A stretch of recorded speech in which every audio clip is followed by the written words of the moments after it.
আল্লাহ পাক বলেন আসলামা, টান দিলাম 1 বছর 2 বছর কি 2 বছর দিয়েছি কেন জানো? দুইজনেই যখন এগ্রি হয়েছে, রাজি হয়েছে আল্লাহর বিধান পালন করার জন্য, দুইজন রাজি, আল্লাহ পাক তখন তাদের এই বিধান সহজ করে দিয়েছেন। শুধু না, ওয়ানাদাইনাহু আইয়া ইব্রাহিম,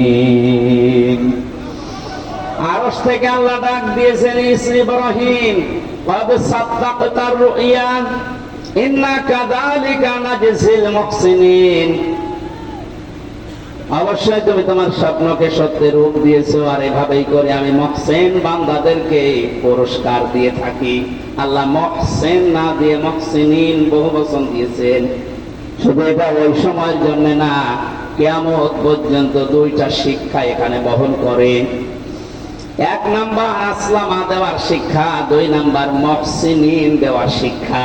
একটু খেয়াল করুন ভাই, আমাদেরকে আল্লাহ পাক জানাতে চেয়েছেন বাপ বেটা দুইজনে যখন রাজি, তখন যেমন আল্লাহর বিধান পালন করা তাদের জন্য সহজ হয়ে গেছে। এদেশের 18 কোটি জনগণ, আমরা 1628 জন মানুষ দায়িত্ব পালন করছে এই 18 কোটি মানুষের উপরে। 1628 জন যদি এখন এই বাংলাদেশে ইব্রাহিম নবী আলাইহিস সালামের ভূমিকায় অবতীর্ণ হতে পারে, 18 কোটি মানুষ যদি আমরা এখন ইসমাইল নবীর ভূমিকায় আসতে পারি, আল্লাহর কসম 41 সাল লাগবে না, 41 ঘন্টায় আল্লাহর বিধানে দেশে কায়েম হয়ে যাবে। আসলামা দেওয়ার প্রথম ব্যাখ্যা এইটা। ওই ঘটনা শুধু শুনেই যাচ্ছি, এখন যদি এরপরের আয়াতগুলো একটা একটা করে শিক্ষামূলক বলি, আমার মনে হয় আপনারা কান্নাকাটি করবেন। কাঁদার দরকার নেই, এখানে শিক্ষাটা নেওয়া দরকার। যারা আছেন কারো ইশারায় না চলে জাতির পিতা ইব্রাহিম আলাইহিস সালামের ভূমিকায় আপনারা অবতীর্ণ হবেন, এইটাই জাতি চাচ্ছে। আল্লাহর বিধান যখন যেটা সামনে আসবে, চিন্তা ভাবনা না করে একবারে আল্লাহর বিধান পালন করার জন্য অবতীর্ণ হবেন। আমরা যারা আছি 16 কোটি 18 কোটি জনগণ, আমরা ইসমাইল নবীর ভূমিকায় এগিয়ে আসবো ইনশাআল্লাহ। মুহসিনিন দেওয়ার ব্যাখ্যা হচ্ছে শুধু ওই সময়ের জন্য না, কিয়ামত পর্যন্ত যত মানুষ আল্লাহর বিধানকে হযরত ইব্রাহিম আলাইহিস সালাম আর ইসমাইল নবী আলাইহিস সালামের মতো মন দিয়ে মেনে নেওয়ার জন্য এগিয়ে আসবে। ওনাকে যেমন দুম্বা দিয়ে পরীক্ষা করেছিল, সবাই হয়েছে, কিন্তু সন্তানের পরিবর্তে দুম্বা। আল্লাহ পাক বলেন কিয়ামত পর্যন্ত ইন্না কাযালিকা নাজজিল মুহসিনিন, আমার মুহসিন বান্দাদেরকে ঠিক আমি এইভাবে করে পুরস্কার দেব। ইন্না হাযা লাহুল বালাউল মুবিন ওয়া ফাদাইনাহু বিযিবহিন আযীম। আমার কথার মূল ছিল, আল্লাহ পাক যত নাম ব্যবহার করেছেন বিভিন্ন নবীদের নামের পরে, তার 1 নম্বরে দিয়েছেন হযরত ইসমাইলকে।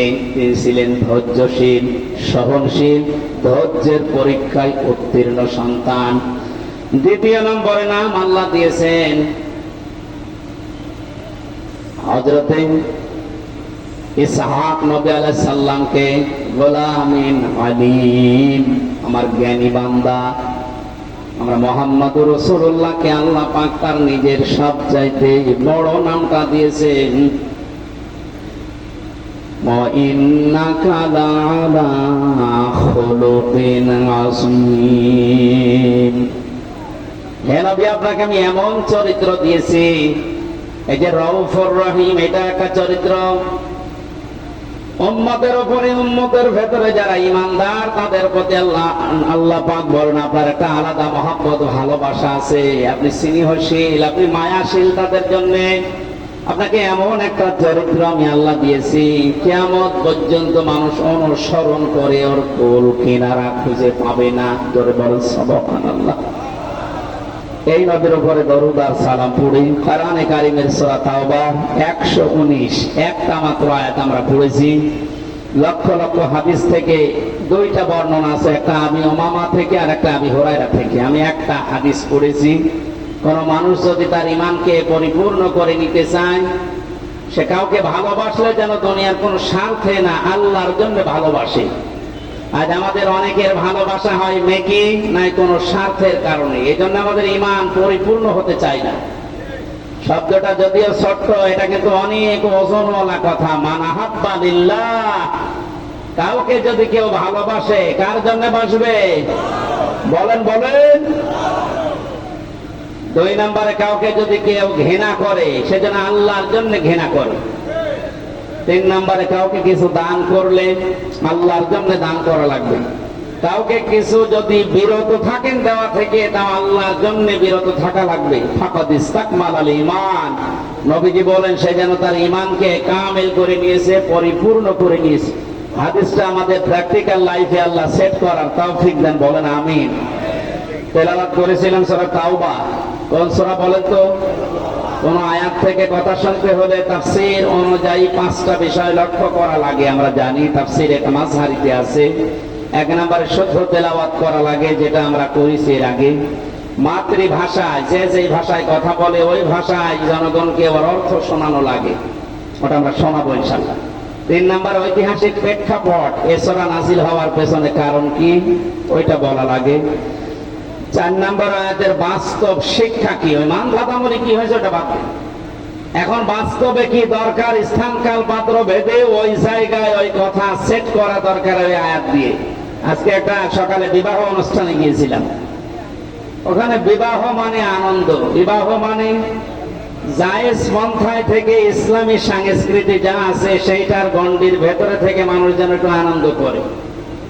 একজনকে ইসলামী সঙ্গীত বলতে দিয়েছে, সে এমন একটা সঙ্গীত আরম্ভ করেছে, মানুষ মরে গেলে যেটা বলে ওইটা। একই মরণের অনুষ্ঠান। এই জন্য স্থান কাল পাত্র ভেদে কথা বলা দরকার। এই আয়াত থেকে এখন যেটা খুব জরুরি, আমরা ওই কথাগুলো তুলে আনার চেষ্টা চালাবো ইনশাআল্লাহ। 5 নম্বর আয়াত থেকে যে শিক্ষাগুলো পাওয়া যাবে, এটা নিয়ে বাড়ি যাওয়া। আল্লাহ আমাদের আজকের এই ছোট্ট অনুষ্ঠান হলো, এখান থেকে তাফসীর আকারে যে কথা বলছি বা বলবো, এখান থেকে ওইগুলো নিয়ে যাওয়ার তৌফিক যেন দান করেন, বলেন আমিন। জবান খুলে কোরআনের এই আয়াতটা একবার পড়েন, যেন একটা অক্ষরে 10টা করে নেকি পাওয়া যায়। আউযু বিল্লাহি মিনাশ শাইতানির রাজীম। বিসমিল্লাহির রহমানির রহিম। ইয়া আইয়ুহাল্লাযীনা আমানুত্তাকুল্লাহা ওয়া কুনু মা'আস সাদিকিন। সাদাকাল্লাহুল আযীম। সূরা তাওবা। কোন সূরা বলেন তো? বলেন বলেন। ডাক দিয়েছেন আল্লাহ এখানে শুধুমাত্র ঈমানদারকে। বলে বেঈমান যারা আছে আয়াত তাদের জন্য না। বেঈমান যদি থাকেন আপনি এখন চলে যান, কারণ আপনার জন্য আজকের এই আয়াত না, আপনার জন্য আলাদা আয়াত আছে। বেঈমানদের আল্লাহ ডাক দেয়নি ইয়া আইয়ুহাল্লাযীনা কাফারু, আল্লাহ কাফেরদেরকেও ডাক দিয়েছে। সুতরাং ও আয়াত যেহেতু আজকে পড়ি নাই, ওইটা আপনাদের জন্য না। এখানে যারা বেঈমান আছেন চলে যান। দেখেন তো কত চলে যাচ্ছে, ওটা কি বেঈমান নাকি? হ্যাঁ, একটু পড়া যাক।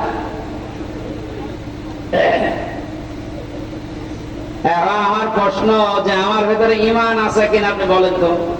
আমার তো জুব্বা গায়ে আছে, পাগড়ি মাথায় আছে, এত বড় সুন্দর সুন্দর টুপি মাথায় দিয়ে আছে, আমার হাতে তাসবিহ আছে, আমার ঈমান নেই মানে না। সাহাবী প্রশ্ন করলেন, হে রাসূল, আমার ভেতরে যে ঈমান আছে আমি কিভাবে টের পাবো?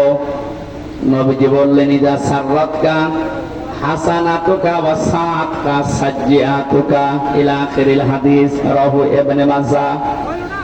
বিশ্ব নবী বলেন, উম্মত হে আমার সাহাবী, তোমার ভালো কাজগুলো যখন তোমাকে আনন্দ দেবে, খুশি করবে, আর অন্যায় কাজগুলো যখন তোমাকে কষ্ট দেবে, তখন বুঝবে তোমার ভেতরে ঈমান আছে। এ বাংলাদেশে আর সবার কাছে ভালো কাজ ভালো লাগে, আসতে বলে। খারাপ কাজ যেটা আল্লাহ বিরোধী, সমাজ বিরোধী, এরকম কাজ সবার কাছে খারাপ লাগে। অথচ নামের আগে মোহাম্মদ আছে, নামের শেষে হোসাইন আছে। নামের আগে মোহাম্মদ আছে, নামের পরে হোসাইন আলী লেখা আছে, এর ভেতরে ঈমান আছে। বিষয়টা এমন না।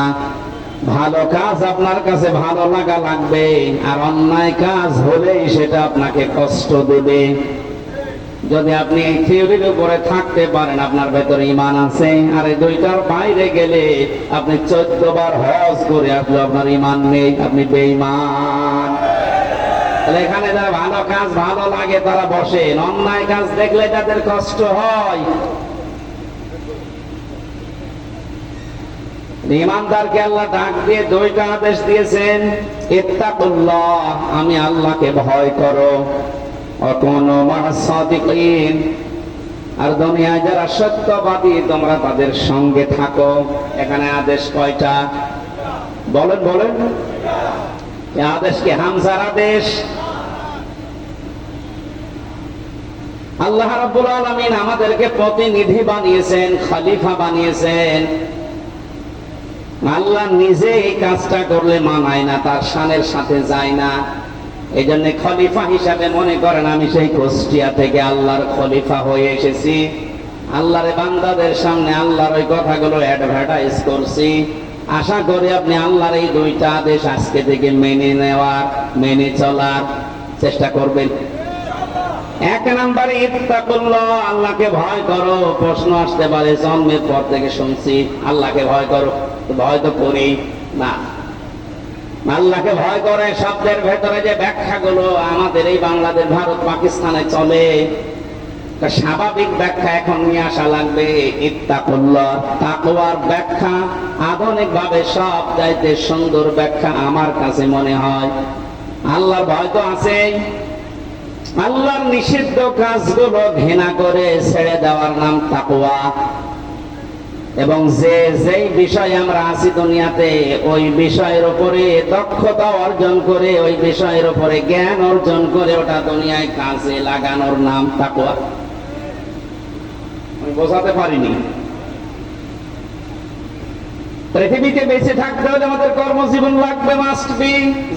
যেই কর্মজীবনে আছি ওই জায়গায় যেন ওই বিষয়ের উপরে দক্ষতা অর্জন করে, জ্ঞান অর্জন করে ওটা সুচারুরূপে আঞ্জাম দিতে পারি, ওইটার আরবি নাম তাকওয়া। এই তাকওয়া বাংলাদেশে আছে বলেন? যেই বিষয় জানি না আমরা, আরো ওই বিষয়ে ওকে ওই চেয়ারে বসিয়ে দেই, এটা একটা জুলুম। সারা জীবন লেখাপড়া করেছে কৃষির উপরে, ওরে ধর্ম মন্ত্রণালয়ের দায়িত্ব দিয়ে বসে আছে। ধর্ম কি জানে?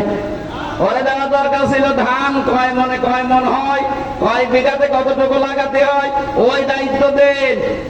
কারণ অনার্স মাস্টার্স করেছে ওইটার উপরে। তাহলে তাকওয়াটা আজ আমরা কোন জায়গায় দেখতে পাচ্ছি না। যে বিষয় আমরা আছি ওই বিষয়ের উপর আমাদের জ্ঞান নেই অধিকাংশ মানুষের। আমি এই চেয়ারে বসার আগে, এটা একটা আমানতের জায়গা, এই মঞ্চগুলো একটা আমানত। এখানে বসার আগে আমার যতটুকু দায়িত্ব, এখানে যা দরকার ওই বিষয়গুলো কোরআন থেকে হাদিস থেকে চিন্তা ভাবনা করে, গবেষণা করে, পড়াশোনা করে এসে বলা। অথচ আজ 100 জনের 98 জনের ভেতরে এই দায়িত্ববোধ পাওয়া যাচ্ছে না। 7 দিন পর পর মসজিদে জমান নামাজ হয়, এটা খেলা করার জন্য না।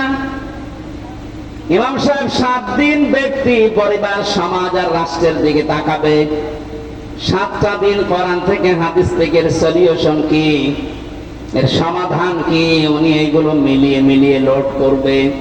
7 দিন পরে জমার নামাজে দাঁড়িয়ে জনগণকে ওই বিষয়ে সতর্ক করবে। জনগণ ওইটা বাস্তব জীবনে প্র্যাকটিক্যাল লাইফে সেট করবে।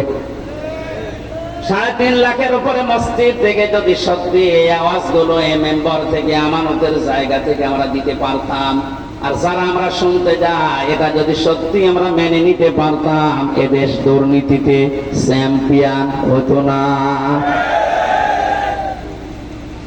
গভীর একটা ষড়যন্ত্র চলছে আজ কিছুদিন ধরে, না জানি জীবিত অবস্থায় আবার দেখা যায় কিনা যে দেশ এখন আর আমাদের হাতে নেই। কিছুদিন আগে 14 দলের সাথে বৈঠকের সময় মাননীয় প্রধানমন্ত্রী যে আশঙ্কা পেশ করেছিলেন, তার শেষের যে 5টা কথা, পার্বত্য চট্টগ্রাম অঞ্চলের কয়েকটা জেলা এবং মায়ানমার এবং ভারতের কিছু অংশ নিয়ে সাদা চামড়া যারা আছে, আমি নাম নিলাম না, এরা কিন্তু গোপন আন্দোলন চালিয়ে যাচ্ছে একটা স্বাধীন খ্রিস্টান রাষ্ট্র ঘোষণা দেওয়ার জন্য। ওদিকে মায়ানমারের কিছু অংশ, ভারতের কিছু অংশ, বাংলাদেশের চট্টগ্রামের রাঙ্গামাটি, বান্দরবন, খাগড়াছড়ি, এই কয়েকটা জায়গা নিয়ে দক্ষিণ সুদানে যেমন দিয়েছে কিছুদিন আগে, ইন্দোনেশিয়ার পূর্ব তৈমুরে দিয়েছে কিছুদিন আগে। জীবিত অবস্থায় যদি এটা আবার দেখে যাওয়া লাগে যে বাংলাদেশ ভাগ হয়ে একটা দক্ষিণ সুদানের মতো স্বাধীন খ্রিস্টান রাষ্ট্র চলছে, এটা দেখে যাওয়ার আগে মরে যাওয়া ভালো। কারণ যে স্বাধীনতা, সার্বভৌমত্ব অখণ্ড রাখার জন্য, অক্ষুণ্ণ রাখার জন্য হাজার হাজার মানুষ জীবন দিয়েছে, লক্ষ লক্ষ মানুষ, লক্ষ লক্ষ মানুষের ইজ্জত সম্ভ্রম হারিয়েছে, সেটা যদি এখন চর্ম চোখে দেখে যাওয়া লাগে, এত চেতনা চেতনা করে কি হবে? অনেকে চেতনার দোহাই দিয়ে বিভিন্ন কাজ করে যাচ্ছে, চেতনা আপনার থাকছে না, তো চেতনাটা কাজে লাগান।